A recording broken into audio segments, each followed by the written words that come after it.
Cake কত ইঞ্চি মোল্ডে bake করবেন এটা নিয়ে অনেকেই আছেন যারা কিনা অনেক চিন্তা ভাবনা করেন।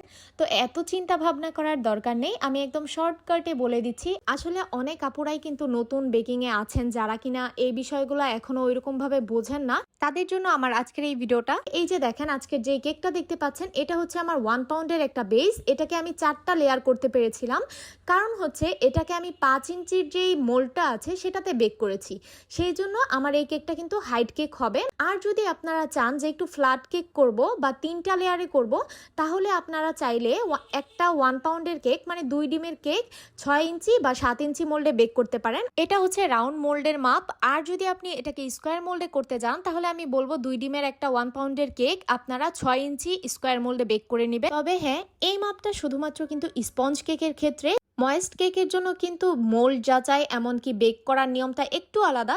আল্লাহ হাফেজ।